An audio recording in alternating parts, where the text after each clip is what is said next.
Capítulo 3 de Êxodo, versículos 7 e 8, diz o seguinte: Disse o Senhor, de fato tenho visto a opressão sobre o meu povo no Egito. Tenho escutado o seu clamor por causa dos seus feitores e sei quanto eles estão sofrendo.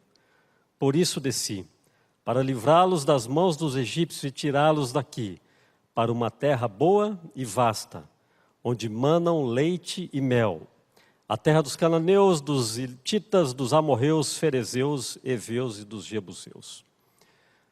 Vamos entender o contexto, porque Deus está aqui dialogando com Moisés e foram ditas essas palavras.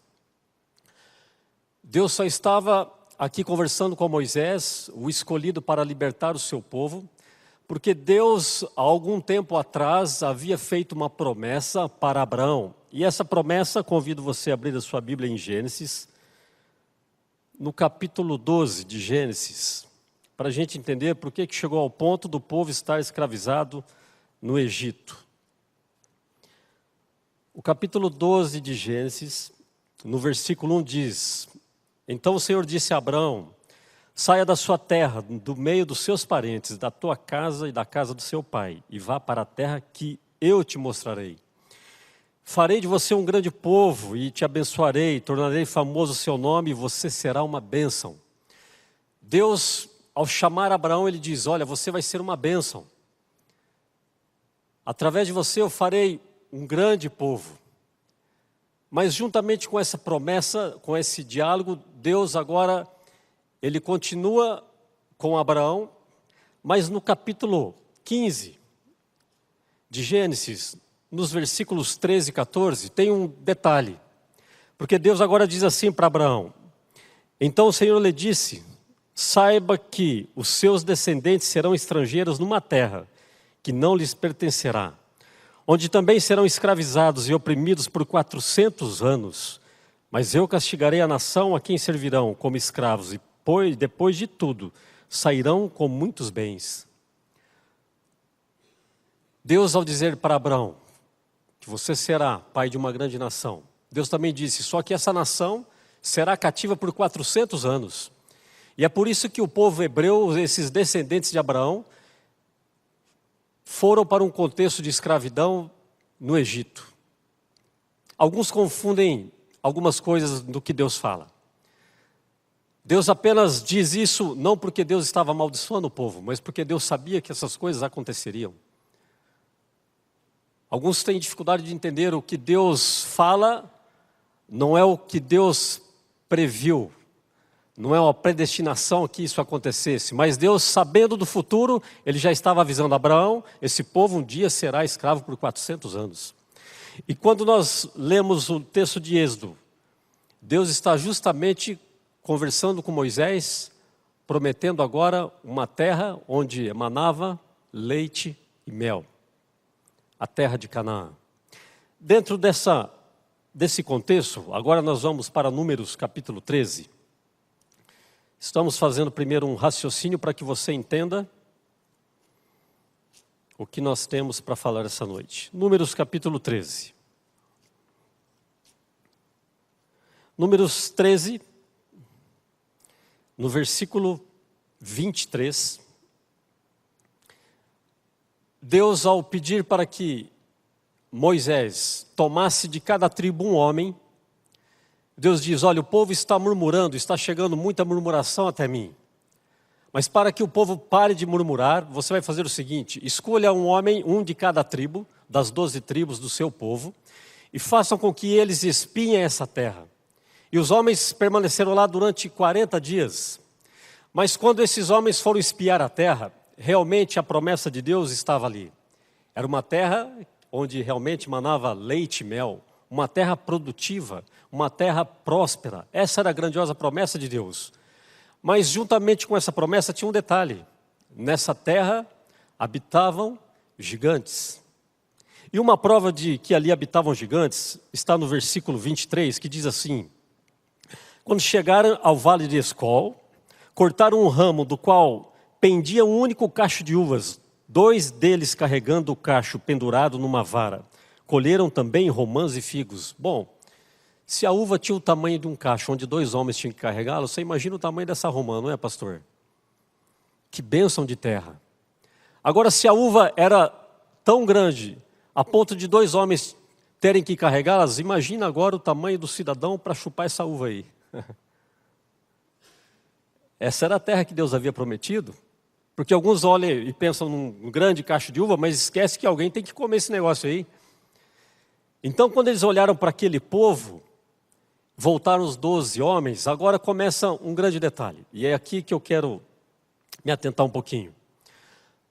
10 dos 12 começaram a lamentar a terra que Deus havia prometido. Eles estavam dizendo, olha, Deus realmente prometeu uma terra, a terra ela é muito produtiva, aqui está a prova de que ela dá bons frutos, mas no entanto lá há gigantes. E o texto continua dizendo, e eles começam a dizer, olha, nós somos como gafanhotos diante daquele povo. Aquele povo ele vai nos esmiuçar, são povos de guerra, são grandes homens, não temos nenhuma chance. Dos 12, 10 estavam dando um diagnóstico muito ruim. E sabe o que o povo começa a fazer? Murmuração. Viram a promessa. E eu fico pensando, nós pedimos tantas coisas para Deus, clamamos por tanta coisa, e aguardamos numa espera, sem ter sequer um pouquinho da demonstração daquilo que nos aguarda. Mas o povo, eles tiveram diante dos seus olhos a grandiosa promessa, bem vista. Mas daqueles 12, 2 foram fiéis a Deus, Josué e Caleb. E é por isso que a missão Caleb é um negócio tremendo. Porque Caleb, ao olhar para esse contexto, ele diz o seguinte, nós entraremos naquela terra e a vitória será dada a nós. Sabe o que isso custou para Josué e Caleb? Aquele povo a começar a murmurar. Nós já vamos ler o que Deus fará com esse povo e o que Deus fará com Josué e com Caleb. Mas eu quero te dizer uma coisa, querido irmão. Quando você clamar a Deus e pedir algo para Deus, você tem que olhar com olhos espirituais.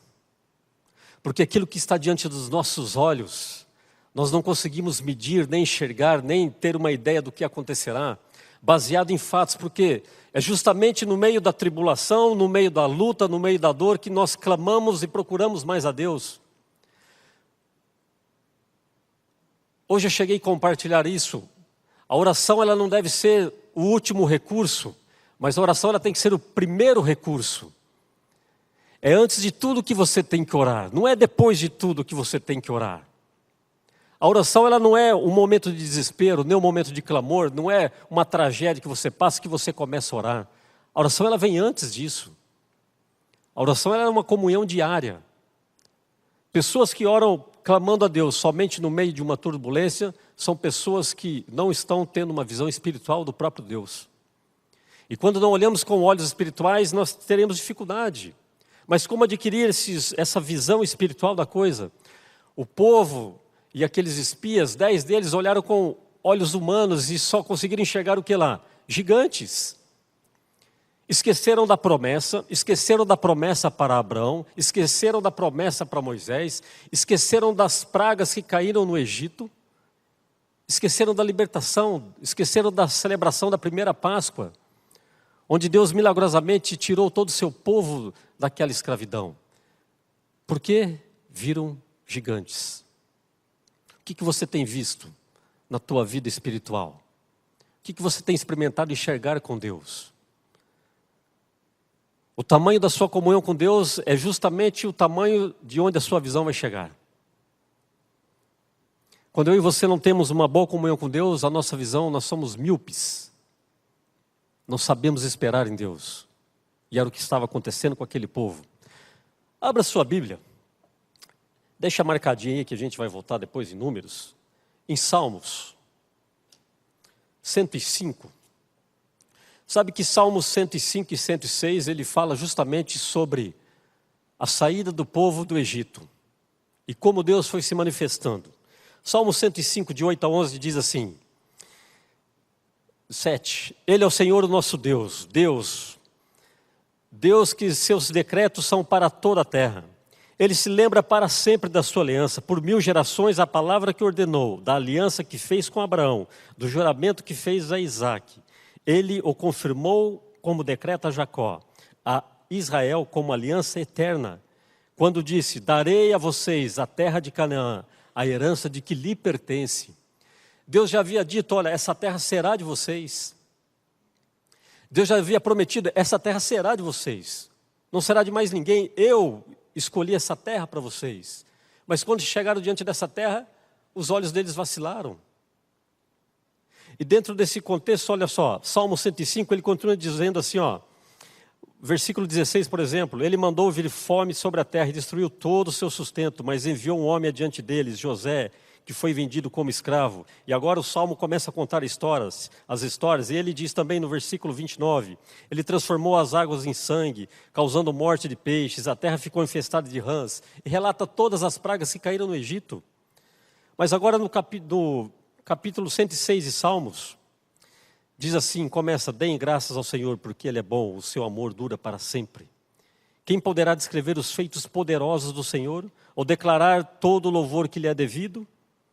No versículo 7 diz: no Egito, os nossos antepassados não deram atenção às tuas maravilhas, não se lembraram das muitas manifestações do teu amor leal, e rebelaram-se junto ao mar vermelho. Interessante como a Bíblia se conversa. Aqueles homens agora diante da terra de Canaã começaram a murmurar. Temos que confiar em Deus. Temos que ter olhos de fé. Hebreus 11 diz assim: todos estes olharam a promessa de longe, mas não a alcançaram. No entanto, permaneceram firmes. Isso é fé. A promessa de Deus está prometida. E a Canaã celestial está prometida. E talvez muitos de nós, durante toda uma vida, buscando isso, não veremos ainda a promessa chegar. Mas, no entanto, a diferença é que esses homens morreram pela fé, enxergando a promessa de longe. Continuando. Abra em Êxodo 33. Êxodo capítulo 33. O povo havia acabado de fazer uma coisa que desagradou muito a Deus. Moisés, ao conversar com Deus no monte por 40 dias, o povo se corrompe, constrói um bezerro de ouro, tiraram suas joias dos pendentes, das orelhas, das cadelas, derreteram e começaram a adorar um bezerro. E no capítulo 33, Deus diz o seguinte: olha, eu não irei no meio de vocês, porque se eu for, eu vou consumir vocês. Deus está virado com eles. Vocês foram desobedientes. Porque no capítulo antes de Êxodo 20, no 19, você vê o povo fazendo um compromisso com Deus porque receberiam ali as suas leis. Mas Deus agora vê que o povo não foi fiel à palavra. E agora Deus, ele diz, eu enviarei um anjo que vá à frente de vocês. Sabe qual é a resposta de Moisés? Êxodo 33, no versículo 14, diz assim: respondeu o Senhor, eu mesmo acompanharei e lhe darei descanso. Então Moisés lhe disse: se não fores conosco, não nos envieis. Porque no 33, de 1 a 5, você vai ver Deus questionando o povo. E Deus disse: não vou com vocês. E agora, depois de Moisés interceder, Deus diz: então eu irei. E aí Moisés retruca e fala: olha, se for para o senhor não ir, nem me mande. Deixe a gente aqui. Mas Deus, fiel na sua promessa, considerou o pedido do líder, do grande líder Moisés, e seguiu junto com o povo. Mas como o povo reclamava, nós chegamos então no livro de Números, e agora eles descem até aquela terra que emanava leite e mel. Mas o que o povo realmente valorizava era a presença de Deus. Muitos valorizam outras coisas, valorizam bens materiais. Aqueles homens queriam a bênção, eles queriam tudo o que Deus havia prometido. Mas a bênção material, não a bênção espiritual. Para Moisés, o que mais importava no coração dele era a presença de Deus, independente do que seja. O que há de mais importante na nossa vida é a presença de Deus. Sem presença de Deus, não tem a bênção de Deus. E talvez pelos meus próprios esforços, por teimosia nossa, talvez você seja dedicado no seu trabalho, passa horas trabalhando, estudando, dedicando tempo, mas se não for com a presença de Deus, está fadado a dar errado. Porque dará certo para a glória desse mundo, mas para o reino dos céus, dará errado. Porque Deus não tem abençoado. Então, para tudo que nós formos fazer, temos que dar crédito para a presença de Deus. E a presença de Deus, em Isaías 43, ele diz assim, olha, você vai passar pela chama, mas ela não arderá em ti. Você passará pelas águas, mas elas não vão te submergir, porque eu sou o teu Deus, que te amo, que te formei e que te conheço, e não temas, pois estás comigo. Entende a presença de Deus? Bom, depois de Deus prometer essa vitória, e uma coisa que nós muito queremos e buscamos é vitória. Todos nós queremos bênçãos, cestos cheios, mas sabe qual é o problema? Todos queremos os cestos cheios, mas carregar o cesto ninguém quer. Porque junto com a bênção vem responsabilidades. E muitos de nós, muitos da igreja, não querem responsabilidades com a igreja, porque responsabilidade com a igreja de Deus. Nós não queremos esse compromisso com Deus. Por quê? Porque se Deus me abençoar a tal ponto, a minha responsabilidade aumentará e muito diante dele. E Deus cobrará. E a Bíblia diz assim, ai dos pastores que não apacentam as minhas ovelhas. Ai desses. E nós estamos vivendo um período onde a igreja é quase que proibida de falar de pecado. Porque se você dizer alguns pecados e o Claudino ficar ofendido com o que eu disser aqui, ele vai dizer assim, puxa vida, mas esse camarada está falando de mim por quê? A palavra que sai da nossa boca agora tem que tomar cuidado, porque senão as pessoas processarão a igreja por falar sobre pecados, e as pessoas querem viver com seus pecados, mas quando a palavra de Deus é aberta, nós não queremos ouvir, nosso coração endurece, é amargo. Sabe que seu irmãozinho que é gostoso? Deus vai te abençoar. Você vai começar a semana, olha, Deus vai estar contigo, irmão, vai dar tudo certo, eu profetizo que Deus fará isso, fará aquilo. Esse é gostoso de ouvir. Mas quando a mensagem ela vem dura, e alguns dizem assim, nossa, o pastor hoje foi duro. Não, o pastor não foi duro. É que eu estou tão fora do contexto da palavra de Deus, que para mim é duro. E é pesado ouvir algumas coisas.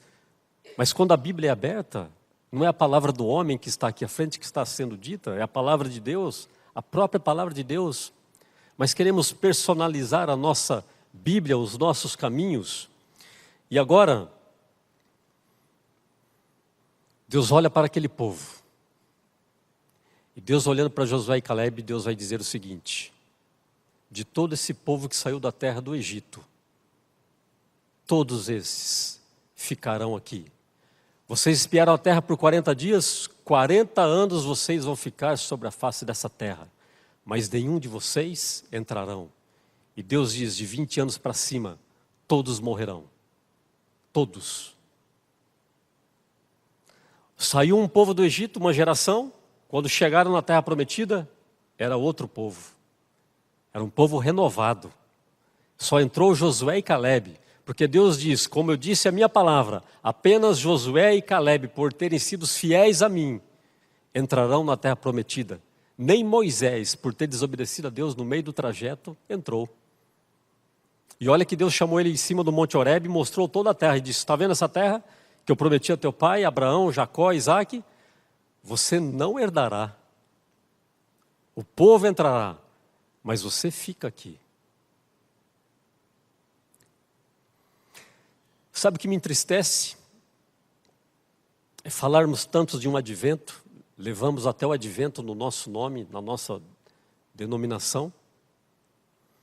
Mas quando pensamos na volta de Cristo, parece que é algo que não vai acontecer. Por quê?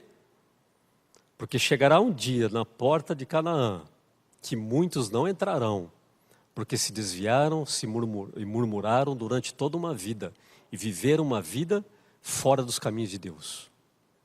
Então que advento é esse? Por que eu espero Cristo voltar? E se há uma pessoa que sabe se você tem condição de estar pronto para essa vinda ou não, é você mesmo. Isso é entre você e Deus. Mas os caminhos de Deus, Ele está dizendo, olha, os meus caminhos vocês têm que seguir. Números 14. Versículo 34. No 26, o título é O Castigo do Povo. Deus diz, durante 40 anos vocês sofrerão a consequência dos seus pecados. E experimentarão a minha rejeição. Cada ano corresponderá a cada um dos 40 dias em que vocês observaram a terra. Eu, o Senhor, falei, e certamente farei essas coisas a toda essa comunidade ímpia que conspirou contra mim. Encontrarão o seu fim nesse deserto, aqui morrerão. Jeremias 25, 33, falando sobre o dia da volta de Jesus. Sabe o que está escrito lá em Jeremias 25, 33? E aqueles que morreram pelo glorioso poder do Senhor no seu dia, agora eram como estrumes sobre a face da terra. Sabe o advento, a volta de Cristo? Esses ímpios serão como estercos sobre a face da terra. É preocupante isso. O que eu tenho buscado realmente dentro da igreja, o que eu tenho buscado diante de Deus, é certo que a igreja não salva, mas ela me mantém e ela me ajuda muito no caminho, a se manter no caminho da salvação. É muito importante, é claro. Mas o acerto não é com a igreja, o acerto não é com o pastor, não é com o ancião, não é com ninguém. O acerto é com Deus. E Deus está dizendo, olha, por esses homens terem sido rebeldes contra mim, morrerão aqui. E o salário do pecado é a morte. E para resolver o problema da morte, Cristo veio para que você nesse dia não seja como esterco sobre a face da terra. Jesus veio e falou assim, eu morro no seu lugar. Aceite. Pronto. Entende que esse povo de Israel, murmurador, que se queixa muito desde o início, hoje é diferente? Nós somos esse povo moderno, com carro, com moradia diferente. Só isso.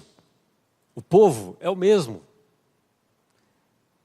Estamos ainda na jornada buscando a entrar nessa terra prometida, queremos entrar na terra prometida, mas no entanto, temos se queixado, temos murmurado contra Deus. Sabe, queridos, quando você olha para a vida de Abraão, que foi o homem que recebeu essa promessa, Deus chega em Abraão e diz, olha, Abraão na sua juventude, não é? Bonito, forte, com 100 anos de idade. A sua esposa, uma bela esposa, ainda jovem, 90 anos. Mas Deus olha para esse casal e fala assim, olha, vocês terão o filho da promessa. Sabe qual é a reação de Sara? Sara ri. Ela ri com os anjos. Mas no momento que Sara ri, Abraão confia nessa promessa.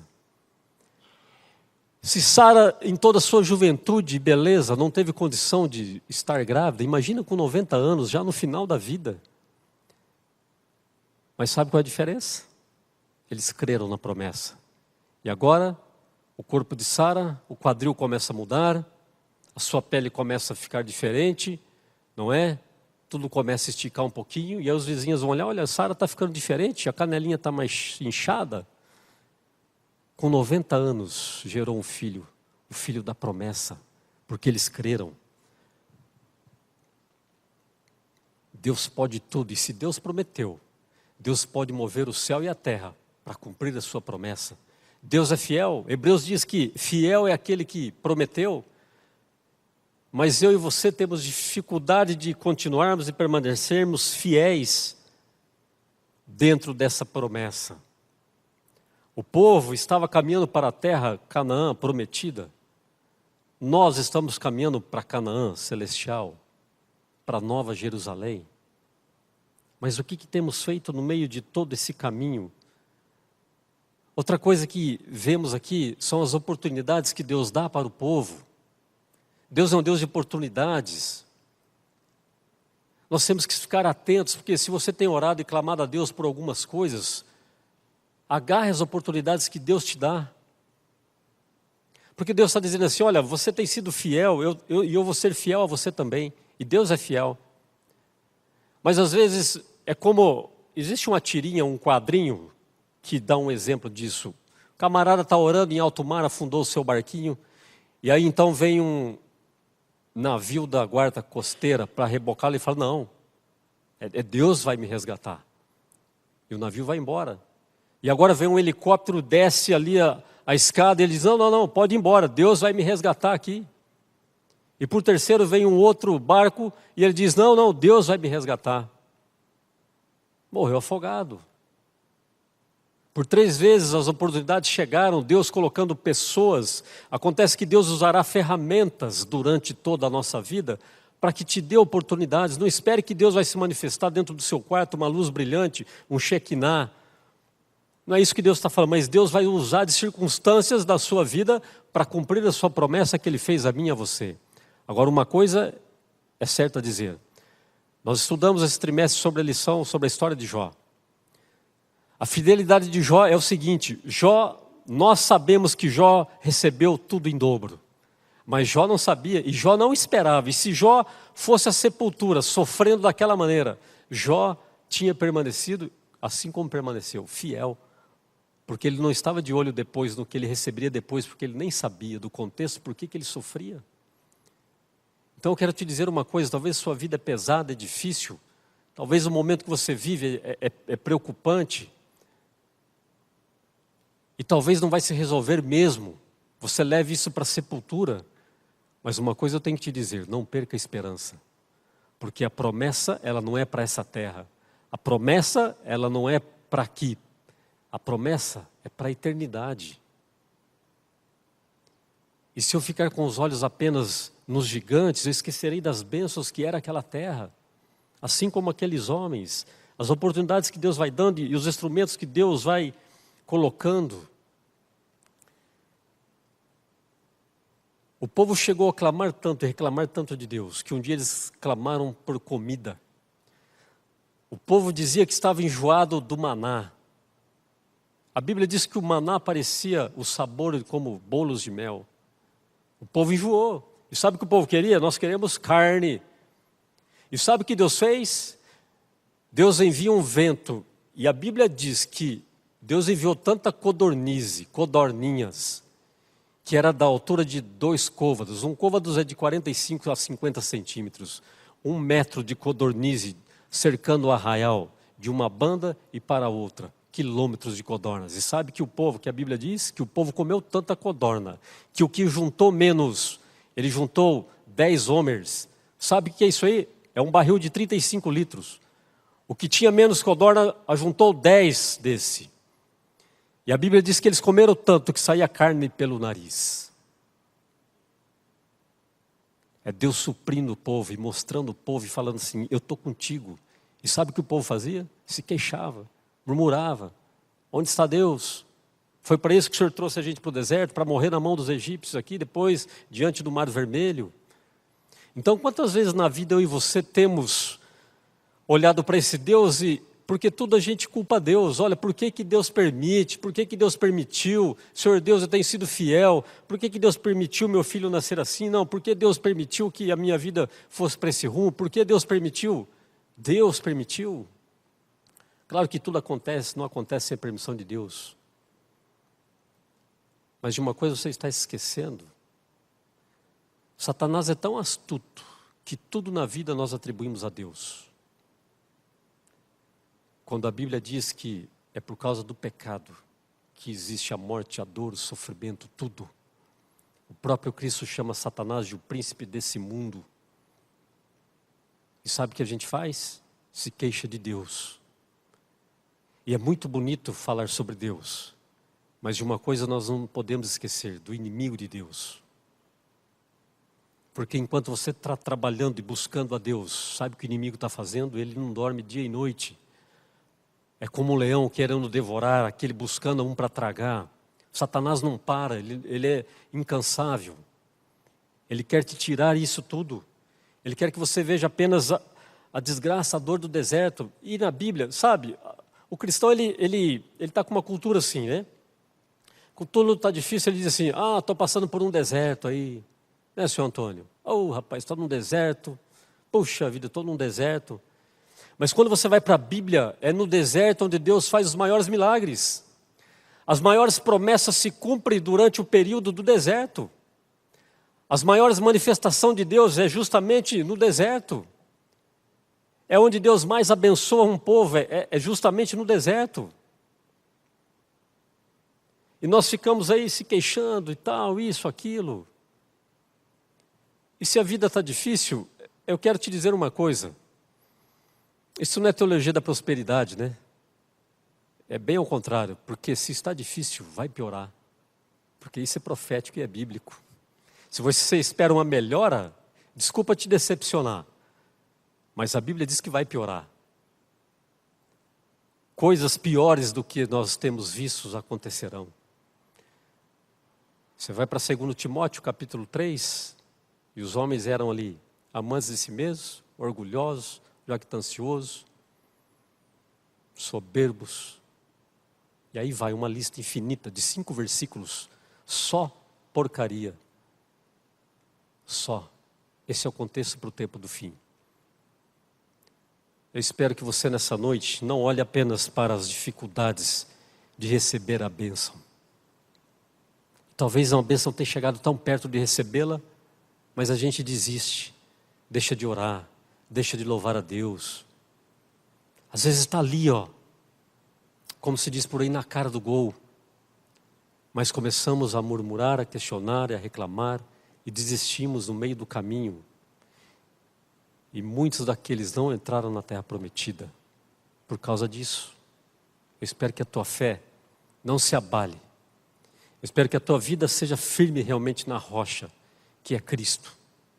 Essa noite eu gostaria que você clamasse realmente para que Deus atuasse na sua vida assim, desde a hora que você acorda, até na hora que você vai para a cama. E sabe quando Deus não vai fazer isso? Quando você não quiser. Se há uma coisa que pode limitar a Deus, é a tua vontade, é a tua liberdade. Deus só vai até aí. Deus quer salvar todos. Cristo morreu por quem? Todos. Todos vão se salvar? Não. Por quê? Todos que aceitarem essa promessa. Eu espero que você alcance a promessa. É o nosso desejo e a nossa oração nessa noite. Amém.